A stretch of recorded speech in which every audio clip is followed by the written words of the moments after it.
Hello everyone, मैं हूं सूरज। स्वागत है आप सब लोगों का इंग्लिश के इस क्लास में, शिक्षा पॉइंट के इस यूट्यूब चैनल पर। और अभी पिछली क्लास में हमने प्रोनाउन का एक प्रैक्टिस सेट कंप्लीट किया था और आज बारी है एक और नए चैप्टर की। आपके स्टेप बाय स्टेप चैप्टर पूरे हो रहे हैं। रेगुलर टाइम पे क्लासेस आपकी आ रही है। क्लास पूरा होने पे जो प्रैक्टिस करवाया जाना चाहिए वो प्रैक्टिस आपकी हो रही है। शायद आपको मेरे ख्याल से फील नहीं हो रहा होगा कि आप किसी चैनल से पढ़ रहे हैं। जिस तरह से रेगुलर टाइम पर आपकी क्लासेस हो रही हैं, ऐसा ही लग रहा होगा जैसे कोचिंग चल रही है। लग रहा है कि नहीं लग रहा है? चलो ठीक है। तो आज का जो हम चैप्टर शुरू करने वाले हैं वो एडजेक्टिव का चैप्टर होगा।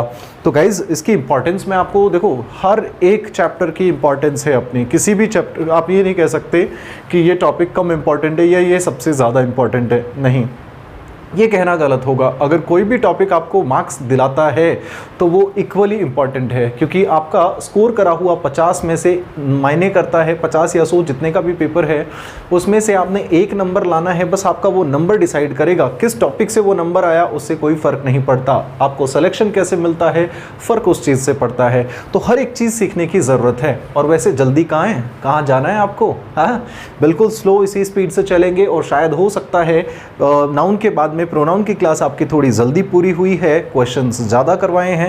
इसी तरह से एडजेक्टिव की क्लास शायद प्रोनाउन से भी थोड़ी फास्ट होगी। आप मेरे साथ जब स्पीड पकड़ने लग जाएंगे, आपके आंसर्स जब साथ साथ सही होने लग जाएंगे, तब हम शुरू करेंगे एक तरह से अच्छी वाली स्पीड। और टेंशन मत लो, आपका पार्ट्स ऑफ स्पीच पूरा होने के बाद में आपका जो ग्रामर के दूसरे पोर्शन है हम वो भी पढ़ेंगे। वो पूरा होने के बाद में रीडिंग कॉम्प्रिहेंशन भी हम पढ़ेंगे। वोकैबुलरी की क्लास आप लोग मॉर्निंग में देख ही रहे होंगे। उसके अंदर जिस रूट वर्ड के तरीके से आपको जो वोकैबुलरी सिखाई जा रही है, गाइज यकीन कीजिए सबसे ज़्यादा फ़ायदा आपको वहाँ से होगा। रूट वर्ड की मदद से अंग्रेज़ी में कुल 33 लाख के करीब शब्द हैं, 33 या 34 लाख के करीब शब्द हैं। उनमें से 70% रूट वर्ड से बनते हैं। तो भाई एक तरीका है ना मेजर पार्ट जानने का। और बाकी के छोटे छोटे शब्द, इक्के दुक्के शब्द आपके डिस्कशन में आते रहेंगे। जब हम क्लोज टेस्ट, पैसेजेस, फिलर्स या फिर वर्ड स्वैपिंग के क्वेश्चंस करेंगे तब आपके और क्लैरिटी वोकैबुलरी को लेकर होगी। कंफ्यूजिंग वोकैबुलरी भी आपको मिलेगी वोकैबुलरी के क्लास के अंदर। तो चलो सब चीज़ों को छोड़ते हैं और अपनी आज के इस सिलसिले को जारी करते हैं। ठीक है, तो आज के जिस चैप्टर का इंट्रोडक्शन मैंने आपको अभी करवाया, मैंने आपसे कहा आज जो चीज़ हम सीखने वाले हैं उस चैप्टर का नाम होगा, दोस्तों, एक बार आप अपनी प्यारी सी जुबान से बोल के बता दो क्या लिखा हुआ है। अरे बोलो ना, आपके घर वालों को आपकी आवाज़ बहुत अच्छी लगती होगी। अरे बोल भी दो, क्या लिखा है? एडजेक्टिव। ठीक है, एडजेक्टिव नहीं, हम गलती करते हैं इसे एडजेक्टिव कहने का। ये जो डी है इसे हमें प्रोनाउंस नहीं करना है, इसे एडजेक्टिव ना कहकर दोस्तों एडजेक्टिव कहा जाए। क्या कहा जाए? एडजेक्टिव। ठीक है, चलो इसको हिंदी में कहते हैं क्रिया विशेषण। खैर मुझे हिंदी से ज़्यादा, मैं कभी भी नहीं चाहता कि अंग्रेज़ी को हिंदी में मैं बताऊं, क्योंकि भाई दोनों अलग अलग ग्रामर हैं, अपनी अपनी अलग अलग भाषाएं हैं, अलग अलग फंक्शंस हैं। तो इन दोनों को कभी मर्ज ना करें। हिंदी आपका एक सपोर्ट सिस्टम है, इंग्लिश को समझने के लिए एक मीडियम है। वो उसका ट्रांसलेशन एग्जैक्ट नहीं होता, वो क्या है, एक तरह का मीडियम है जिसमें आप उस लैंग्वेज को सीख सकते हो। चलो, एडजेक्टिव की हम बात करते हैं। सबसे पहले इसकी डेफिनेशन की अगर मैं बात करूं, किसकी डेफिनेशन की, तो ये वो शब्द होते हैं, मैं कहूं the word which is used before, या फिर मैं इसको थोड़ा सा द वर्ड विच, चलो यही दिखा दो, modifies, the word which modifies a noun और अ प्रोनाउन। ठीक है, किसी भी नाउन या प्रोनाउन को मॉडिफाई करने वाला शब्द क्या होता है? एक एडजेक्टिव होता है। अब सवाल ये उठता है, मॉडिफाई करना मतलब क्या हुआ? मॉडिफाई करने का मतलब क्या हुआ? अगर इस शब्द को आप समझते हो तो मॉडिफाई का करने का मतलब उसको और ज़्यादा निखारना। आपने देखा होगा ना, बाइक मॉडिफाई करवा ली, बाइक मॉडिफाई करवाई है, यानी कि उसकी खूबसूरती बढ़वाई आपने एक तरह से। ठीक है, या फिर मॉडिफाई ना कहकर आप समझ सकते हो, यहीं पर आपको कुछ किताबों में लिखा हुआ मिल सकता है, क्वालिफाइज करना। ठीक है, क्वालिफाई करना। या फिर अगर मैं कहूँ विच एड्स सम अदर इंफॉर्मेशन, ऐसे शब्द ऐसे शब्द जो किसी भी नाउन या प्रोनाउन के बारे में कुछ और इन्फॉर्मेशन ऐड करते हैं उन्हें क्या कहते हैं? एडजेक्टिव। चलो कोई बात नहीं, इस बात को हम हिंदी में समझने की कोशिश करते हैं। मैं कहूँ क्लास, मैंने कहा कक्षा, अरे चलो हिंदी है ना, कुछ लोग लगता है हिंदी के बड़े ही पुराने दीवाने हैं। तो कक्षा, मैंने कहा कक्षा, और इस कक्षा के बारे में मैं कहूँ अच्छी कक्षा। क्या लिखा मैंने? अच्छी कक्षा। तो भाई कक्षा किसी चीज़ का नाम हुआ, अपने आप में क्या हुआ? नाउन। इसी नाउन के बारे में अब आपको ये शब्द क्या कर रहा है? इसको मॉडिफाई कर रहा है, क्वालिफाई कर रहा है, या फिर कह सकते हो इस क्लास के बारे में और इन्फॉर्मेशन आपको दे रहा है। किसी भी तरीके से आप समझ सकते हो। ये अच्छा कुछ अपने आप में शब्द ना होकर किसी दूसरी चीज़ के बारे में लगता है। मैं आपसे चलो अब थोड़ा सा इंग्लिश में ही सेंटेंसेस को समझते हैं ताकि आपको थोड़ी और सहूलियत हो। अगर मैं आपके सामने एक छोटी सी बात लिखूं, मैं लिखूं रमन इज अ स्टूडेंट। मैंने लिखा रमन इज अ, यहाँ पे लिखा स्टूडेंट। बड़ा ही बेसिक सेंटेंस है। रमन एक क्या है? स्टूडेंट है। रमन क्या है? एक स्टूडेंट है। अब अगर मैं इस स्टूडेंट के बारे में बात करूं कि ये स्टूडेंट कैसा है, ये स्टूडेंट आखिर है कैसा भी, इस स्टूडेंट के बारे में जानकारी मैं आपको इस जगह पे दे दूं, और मैंने आपको लिख के दिया रमन इज़ अ, यहाँ पे लिख दिया मैंने गुड। तो मुझे ये बात बताओ, अगर मैं लिख दूँ Raman is a good student, तो इसका मतलब क्या हुआ? ये गुड कौन है? ये स्टूडेंट। स्टूडेंट के बारे में इंफॉर्मेशन आपको पता चली। चलो ठीक है, अब और देखते हैं इसी चीज़, इसी गुड को हटाकर अगर मैं यहाँ पर लिखने की कोशिश करूँ रमन इज़ अ, यहाँ पे मैंने लिखा पुअर स्टूडेंट। तो पुअर का मतलब क्या हुआ? कमज़ोर, या फिर आप चाहें तो क्या कर सकते हैं? वीक लिख सकते हैं दोस्तों। क्या लिख सकते हैं? Weak. Raman is a weak student, Raman is a poor student, या फिर मैं लिखूँ Raman is like a brilliant student. Raman is a brilliant student. कुल मिलाकर ये जितने भी शब्द ब्रिलियंट, गुड, पुअर, वीक, ये सारे शब्द बात किसकी कर रहे हैं? क्या ये अपने आप में कोई चीज़ है? मैं बोलूँ कि जाओ ब्रिलियंट को बुलाओ, तो आप ब्रिलियंट का कोई है? किसी इंसान का नाम है? अरे भाई कोई चीज़ ब्रिलियंट होती है? नहीं, किसी की क्वालिटी ब्रिलियंट होती है। गुड कोई इंसान, मैं कहूँ कि जाओ अच्छे को बुलाओ, या फिर मैं कहूँ मैंने अच्छे को देखा, तो क्या अच्छा कोई चीज़ है? नहीं। मैं कह सकता हूँ मैंने अच्छा दुकानदार देखा, मैंने अच्छा मकान मालिक देखा, मैंने अच्छा शहर देखा, मैंने अच्छा स्टूडेंट देखा, अरे मैंने अच्छा इंसान देखा, है कि नहीं है? तो आप ये अच्छा, ये जितने भी शब्द हैं किसी न किसी नाउन शब्द के साथ, किसके साथ? नाउन शब्द के साथ आप इंफॉर्मेशन देने का काम करते हो। अब आप कहोगे सर आपने उधर देखो, उधर, अरे पीछे तो देखो, नाउन के अलावा प्रोनाउन भी तो लिखा है, प्रोनाउन की इंफॉर्मेशन तो नहीं दी आपने। चलो दे देते हैं।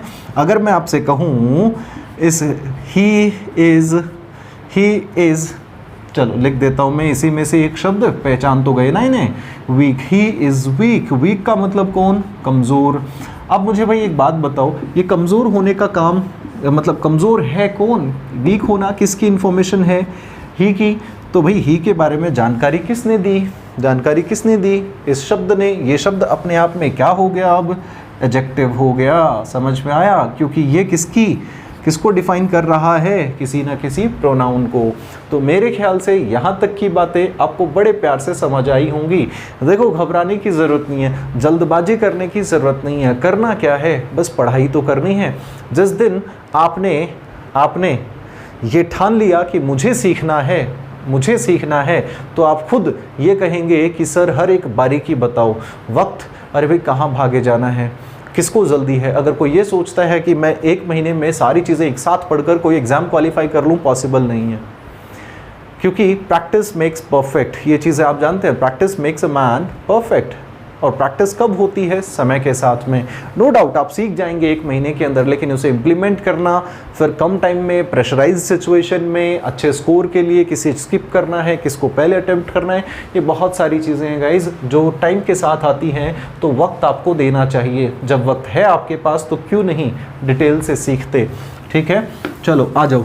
अब देखो हम एक छोटी सी एक्सरसाइज करेंगे। मैंने आपको बेसिक जानकारी तो दे ही दी, है ना। अब एक छोटी सी एक्सरसाइज करेंगे और इस एक्सरसाइज के थ्रू हम आज इस एडजेक्टिव को इस तरह का बना लेंगे, ऐसा बना लेंगे एडजेक्टिव को कि किसी भी सेंटेंस में लिखा हुआ आ जाए, आपकी नज़रों से नहीं बचेगा। आप उसे देखते ही पहचान ही लेंगे, अरे ये रहा, कहाँ छुप के बैठा है। तो आप बड़ी आसानी से पहचान पाएंगे उन शब्दों को जो अपने आप में एडजेक्टिव होते हैं। लेकिन ये जादू होगा कैसे दोस्तों? ये जादू होगा एक इस एक्सरसाइज से। चलो कर देते हैं फिर। देखो आपके सामने छोटे छोटे प्यारे प्यारे नन्हे मुन्ने सेंटेंसेस। देखिए पहला सेंटेंस मैंने आपके सामने लिखा। लिख दूं? अरे सर लिख ही दो। हाँ चलो ठीक है। मैंने कहा प्रिया, Priya is beautiful girl। हाँ आपने कब देखा? हाँ? एक बोल रहा है हाँ हाँ, अरे भाई आपने कब देखा? दूसरा देखो सेंटेंस अगर मैं लिखूं, मैंने लिखा Ramakant has big house।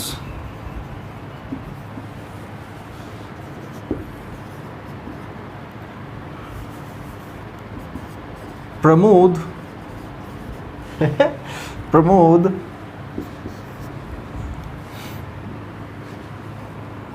bought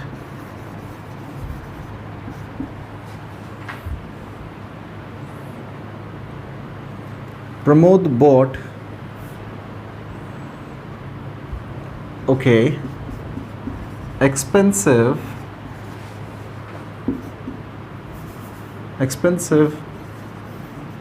vegetables। Pramod bought expensive vegetables।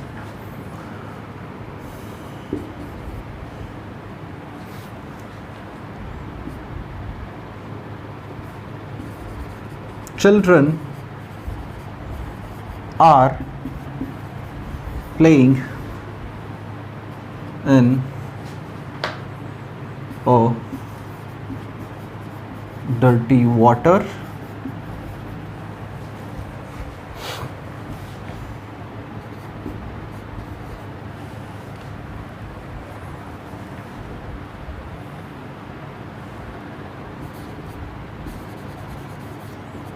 Ranjana is a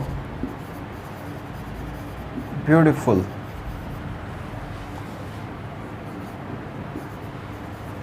Suhani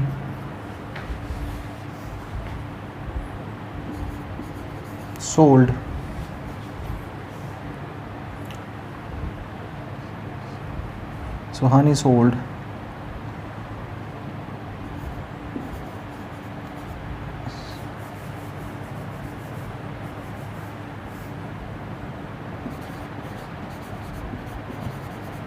or broken chairs। ठीक है, ये कुछ सेंटेंसेस आप लोगों के सामने लिखे हैं। बात करते हैं हम किसकी? आइडेंटिफिकेशन की दोस्तों। किसकी बात करते हैं हम? आइडेंटिफिकेशन की। तो यहाँ पर हम छोटे छोटे कंसेप्ट्स बनाने की कोशिश करेंगे, जानने की कोशिश करेंगे। अब देखिए समझते हैं, लिखा हुआ है प्रिया इज़ ब्यूटीफुल गर्ल। ठीक है, तो अगर मैं पूछूं आपको, पहले मैंने बहुत पहले कभी एक बात बताई थी, अगर आप कभी भी सवाल पूछते हैं क्या हु, या फिर सवाल पूछते हैं सेंटेंस से हुम, या फिर सवाल पूछते हैं व्हाट, तो इन तीनों का जो कोई भी जवाब आता है वो क्या होता है दोस्तों? नाउन होता है कि नहीं, है ना। अब मैंने पूछा प्रिया इज़ अ ब्यूटीफुल गर्ल, अब मैं पूछूं who is a beautiful girl, who का जवाब क्या आया? हु का जवाब आया प्रिया, अपने आप में क्या हुआ दोस्तों? नाउन। ठीक है, मैं पूछूं प्रिया इज़ व्हाट, प्रिया क्या है, या फिर मैं बोलूं प्रिया इज़ हु, प्रिया है कौन, या फिर who is Priya, who is Priya. भाई आपने कहा प्रिया इज़ अ गर्ल, प्रिया क्या है? एक लड़की है, ये भी अपने आप में क्या हुआ? नाउन। अब मैं पूछूं Priya is what kind of girl, what kind of. देखिए अगर आपको एडजेक्टिव जानना है किसी भी सेंटेंस से, अगर आप एडजेक्टिव पता करना चाहते हैं तो आप पूछेंगे व्हाट काइंड ऑफ नाउन, या इसकी जगह पर लिखा हुआ pronoun what kind of girl. मैंने कहा व्हाट काइंड ऑफ गर्ल, कैसी लड़की है, अरे कैसी लड़की है। आपने कहा लिखा हुआ है ना सेंटेंस में, लड़की जो खूबसूरत है, what kind of girl, beautiful girl. तो गर्ल के बारे में इंफॉर्मेशन किसने दी आपको, इस ब्यूटीफुल ने। ये शब्द अपने आप में क्या हुआ दोस्तों, एडजेक्टिव। क्यों, क्योंकि ये किसको डिफाइन कर रहा है, आने वाले नाउन को। अगले सेंटेंस में लिखा है रमाकांत हैज़ बिग हाउस, ठीक है। हु हैज़ बिग हाउस, आपने कहा रमाकांत, हु का आंसर दिया, शब्द अपने आप में नाउन हुआ। रमाकांत हैज़ व्हाट, क्या है रमाकांत के पास में, आपने कहा सर हाउस, ओके, ये भी भाई व्हाट का आंसर दे रहा है तो अपने आप में क्या हुआ, नाउन। अब मैं पूछूं Ramakant has what kind of house, किस तरह का घर है, व्हाट काइंड ऑफ, आपने कहा बड़ा घर, तो ये अपने आप में क्या हुआ, एडजेक्टिव। समझ में आई बात। चलो आगे वाले सेंटेंस पे, प्रमोद बॉट एक्सपेंसिव वेजिटेबल्स। अभी Pramod, who bought expensive vegetable, आपने कहा प्रमोद बॉट व्हाट का आंसर दिया, वेजिटेबल्स ने अपने आप में नाउन हुआ। व्हाट काइंड ऑफ वेजिटेबल्स, किस तरह की वेजिटेबल्स भाई, आपने कहा एक्सपेंसिव, तो एक्सपेंसिव होना किसकी क्वालिटी है, वेजिटेबल्स की, वेजिटेबल्स के बारे में इंफॉर्मेशन है। प्रमोद एक्सपेंसिव नहीं है, प्रमोद या खरीदना एक्सपेंसिव नहीं है, सब्जियां एक्सपेंसिव हैं, तो नाउन की इंफॉर्मेशन देने वाला शब्द एडजेक्टिव। अगले सेंटेंस पे, children are playing in a dirty water, children are, okay मैंने ये गलत लिखा, प्लेड नहीं होगा भैया, ये पता नहीं बोलते बोलते क्या लिखा गया, दोबारा ठीक कर देते हैं। Children are playing in a dirty water, तो हु आर प्लेइंग, हु का जवाब दिया चिल्ड्रन, अपने आप में नाउन हुआ। चिल्ड्रन आर प्लेइंग व्हाट का जवाब नहीं है, कोई बात नहीं है। अगर मैं पूछूं चिल्ड्रन आर प्लेइंग वेयर का जवाब देने की ज़रूरत पड़ी आपको, इस पूरे के पूरे सेंटेंस ने वेयर का जवाब देने वाले शब्द एडवर्ब होते हैं। चलो मैं पूछूं चिल्ड्रन आर प्लेइंग इन, कहाँ खेल रहे हैं, आपने कहा सर पानी में। मैं पूछूं व्हाट काइंड ऑफ वाटर, अरे भाई किस तरह का पानी, किस तरह का पानी, आपने कहा डर्टी, तो ये dirty what kind of water का आंसर दे रहा है, ये अपने आप में क्या हुआ, एडजेक्टिव, क्योंकि ये शब्द नाउन। अगला सेंटेंस आगे लिखा हुआ, Ranjana is a beautiful, Ranjana is a beautiful. अब हु इज अ ब्यूटीफुल, आपने कहा रंजना, नाउन है। रंजना इज व्हाट, रंजना क्या है, हाँ रंजना क्या है, आंसर नहीं मिलेगा। हाउ इज रंजना, एक और आंसर, अगर किसी से पूछे हाउ का आंसर भी अपने आप में क्या होता है, एक एडजेक्टिव होता है। ये एडजेक्टिव है, एडजेक्टिव की पहचान 1 और 2। हाउ इज रंजना, आपने जवाब दिया ब्यूटीफुल। अब हो सकता है आप में से कुछ लोग सोच रहे हों इस ए का यहाँ पर क्या काम, तो आप बिल्कुल ठीक सोच रहे हैं, शायद ये यहाँ पे नहीं आना चाहिए। क्यों नहीं आना चाहिए, सवाल पूछे तो चलो उसका जवाब मैं दूंगा आपको। अगला सेंटेंस लिखा हुआ है, सुहानी सोल्ड अ ब्रोकन चेयर्स। क्या ये बात ठीक है, शायद अब आपको सवाल का जवाब भी मिलेगा और आपको समझ भी आएगा कि एक्चुअल में हो क्या रहा है, भाई ये क्या हो रहा है, आप जवाब भी दे पाएंगे। ये जवाब दीजिए एक बार, सुहानी सोल्ड अ ब्रोकन चेयर्स। ऐसा ना कहकर आपको क्या कहना चाहिए, शायद आपको फिर से लग रहा है इस ए की मुझे ज़रूरत नहीं, लेकिन ऐसा क्यों, सुहानी सोल्ड ब्रोकन चेयर्स, ये बात ठीक है क्या। Who sold broken chairs, who का आंसर किसने दिया, नाउन ने। सुहानी सोल्ड व्हाट, क्या बेचा, व्हाट का आंसर दिया चेयर्स ने, noun. What kind of chairs, भाई किस तरह की चेयर्स, आपने कहा ब्रोकन, तो ब्रोकन इन्फॉर्मेशन किसकी है, चेयर्स की, नाउन है, नाउन की इन्फॉर्मेशन देने वाला शब्द एडजेक्टिव। लो जी पहचानने में आ गया। अब देखो एक छोटी सी बात, ये आपको गलत लगे, क्यों गलत लगे, क्या कहानी है क्या नहीं है, इन सब चीज़ों को समझने की कोशिश करते हैं। अब देखो सेंटेंस के अंदर अगर आप देखते हो तो आपको प्रिया इज अ ब्यूटीफुल गर्ल, ये एडजेक्टिव है, एडजेक्टिव के बाद नाउन, एडजेक्टिव है के बाद नाउन, एडजेक्टिव के बाद नाउन, एडजेक्टिव के बाद नाउन, एडजेक्टिव के बाद नाउन, ये रहा आपका एडजेक्टिव, इसके बाद नाउन नहीं है। इसका किसको इसने किसको क्वालिफाई किया था, इस रंजना को, अरे इसी को तो किया, इसने नाउन को किया, तो नाउन को ही है सब ने, लेकिन कभी वो नाउन इसके साथ है और कभी सब्जेक्ट की जगह पे है। तो नाउन को दो तरीके से, सॉरी एडजेक्टिव को दो तरीके से यूज़ किया जाता है। वो दो तरीके में सबसे पहला जो तरीका आता है एडजेक्टिव का, जिसे हम कहते हैं एट्रीब्यूटिव। क्या कहते हैं दोस्तों, बोल के बता दो एक बार, एट्रीब्यूटिव। यूज़ ऑफ एडजेक्टिव कैसे करेंगे, एट्रीब्यूटिवली। चलो इसको थोड़ा सा एट्रीब्यूटिवली यूज़, ठीक है। एट्रीब्यूटिवली जो यूज़ होता है, वेट अ मोमेंट, हाँ एट्रीब्यूटिवली जो यूज़ होता है उसमें क्या होता है, सेंटेंस के अंदर आपको दिए गए सेंटेंस में कहीं पे भी नज़र आता है आपको क्या दोस्तों, नाउन, और उस नाउन से जस्ट चिपक कर आपको नज़र आएगा क्या, एडजेक्टिव। ये हुआ आपका पहला टाइप, एट्रीब्यूटिव पहला टाइप, ठीक है। वहीं पर अगर मैं बात करूं इसी एडजेक्टिव के सेकंड यूज़ की, तो इसे हमने कहा प्रेडिकेटिव। क्या कहा दोस्तों, प्रेडिकेटिव। लो जी लिख देता हूं आपके लिए, प्रेडिकेटिवली। एडजेक्टिव को हमने यूज़ करना है प्रेडिकेटिवली। प्रेडिकेटिवली यूज़ कैसे होता है कि किसी भी सेंटेंस में सेंटेंस का सब्जेक्ट, और कौन बन सकता है सेंटेंस का सब्जेक्ट, सेंटेंस का सब्जेक्ट या तो बनेगा कौन, नाउन, या फिर बनेगा कौन, प्रोनाउन। इन दोनों को क्वालिफाई करने के लिए सेंटेंस के इस बाकी के हिस्से में कहीं पर भी लिखा होता है एडजेक्टिव। इसके बाद में क्या नहीं होता दोस्तों, इसके बाद क्या नहीं होता, नाउन नहीं होता। ये किसको, इसके बाद वाले नाउन के बजाय ये किसको क्वालिफाई करता है, अपने सब्जेक्ट को। तो जो एडजेक्टिव अपने सब्जेक्ट को क्वालिफाई करे, कहाँ आकर, सेंटेंस के प्रेडिकेट वाले हिस्से में।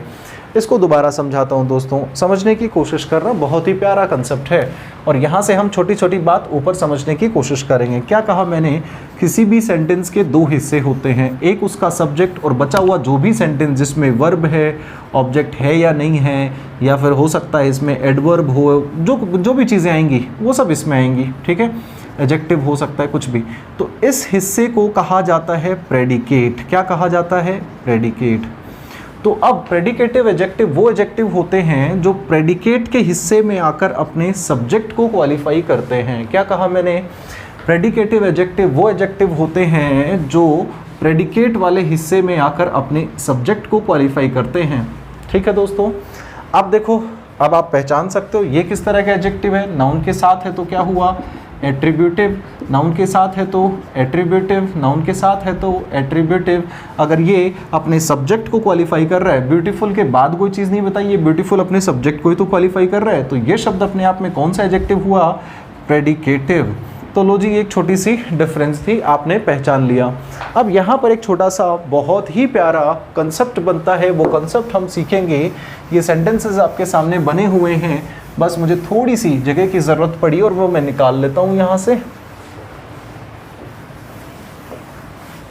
देखिए, मैंने आपसे कहा कि हम किसी भी सेंटेंस में जब हम यूज़ करते हैं कैसे, एट्रीब्यूटिवली, तो सेंटेंस के अंदर आपको नज़र आता है क्या, कोई भी नाउन, उस नाउन से पहले नज़र आता है आपको सब्जेक्ट।